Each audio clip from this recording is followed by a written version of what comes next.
Hello everyone, welcome to my channel. Please subscribe and keep watching more details.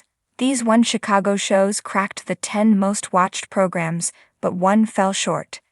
One Chicago has not wavered. While other franchises like FBI have slipped in the ratings department, the triumvirate of NBC shows have continued to draw excellent numbers. TV Line recently released a list of the 25 most watched non-sports programs in 2025, and we are pleased to report that two of our beloved One Chicago titles made the top 10. Chicago Fire, the show that started it all, continues to draw the best ratings in the franchise. The firefighting drama pulled in a whopping 7.87 million viewers in the hallowed 18 to 49 demographic, good enough for 7th place on the top 25 list. Chicago Fire is a bit down from last season, but numbers like an encouraging sign as we wait on renewal news. Chicago Med is not far behind. The medical drama has been the One Chicago breakout of 2025, drawing consistently high ratings and competing with Fire in ways that we have rarely seen in the show's 10 seasons. Med racked up 7.6 million, which landed it the 10th spot on the list. This is no small feat, as the medical drama outperformed other hits like 9-1-1, Will Trent and Fire Country. The only One Chicago title that failed to crack the top 10 was Chicago PD.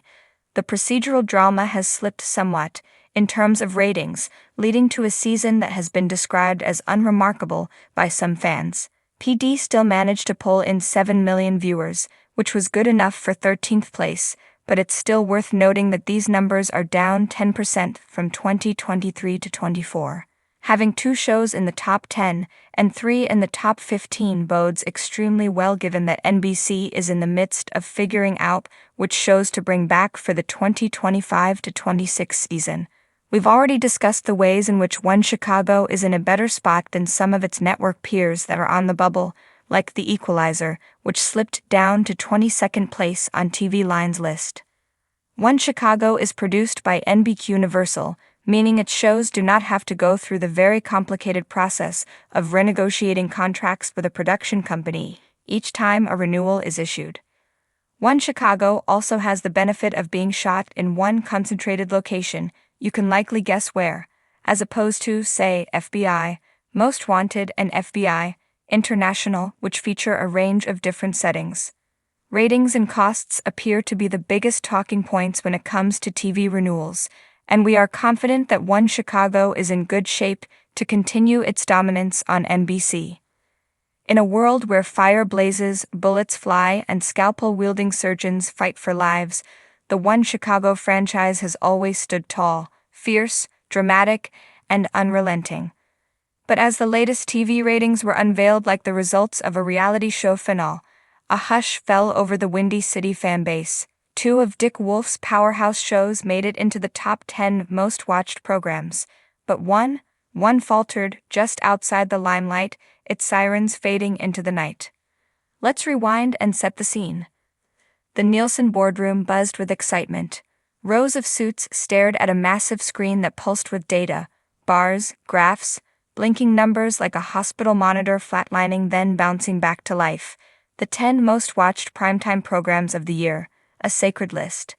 A modern-day Mount Olympus for network television. And there it was, Chicago Fire, standing tall at number 6, its flames crackling hotter than ever. Lieutenant Kelly Severide, brooding and battle-scarred, felt it in his bones. He didn't need to check the stats. Firehouse 51 had been on fire, figuratively and literally. With daring rescues, emotional farewells, and enough explosive drama to rival a Michael Bay film, Chicago Fire had burned itself into America's weekly routine. Tuesday nights were for extinguishing metaphorical fires in the heart and actual infernos in the field. Meanwhile, over at District 21, Chicago PD locked in at number 9. Detective Jay Halstead might have left, but the grit never did. Cheat. Hank Voight's gravelly voice practically commanded viewers through their screens. Each episode twisted like a dark alley in the South Side. Moral ambiguity, justice in shades of gray, and loyalty that could make a mob boss blush. The intelligence unit, always in motion, always a few seconds from chaos. And America? America couldn't look away. So 2-1 Chicago shows were safe, secure. medals pinned, heroes celebrated. But then came the heartbreak. Chicago Med. Oh dear Med. As the Nielsen scroll continued, the room hushed again, just for a beat too long. Chicago Med didn't make the cut. Not in the top 10. It had landed at number 11, so close you could almost hear Dr. Will Halstead muttering under his breath, "We were this close." Dr. Crockett Marcel tossed his scalpel down in dramatic fashion, in viewers' imaginations anyway, pacing the fictional ER. "What more do they want?" he growled to Sharon Goodwin. "Organ transplants on a helicopter in a thunderstorm? Oh wait, we already did that." Even Dr. Charles, ever the calm psychiatrist, couldn't help but question America's psyche. Do people not care about mental health anymore? About the complexities of trauma? About the human condition? He sighed into a clipboard. Perhaps it was timing, or perhaps viewers, emotionally exhausted from watching real-life pandemics and political theater, just couldn't stomach another scene in an overcrowded ER. Or maybe, just maybe, in a sea of televised action and romance, a medical drama needed one more shocking twist to grab the gold. Back in the NBC headquarters, the One Chicago PR team scrambled. "Spin it positively," barked one executive. "Say it was number 11 globally, even if we just mean on Peacock." But the fans knew the truth. Still, let's not mourn just yet, because while Chicago Med may have missed the elite top 10 club, it still outperformed countless other shows.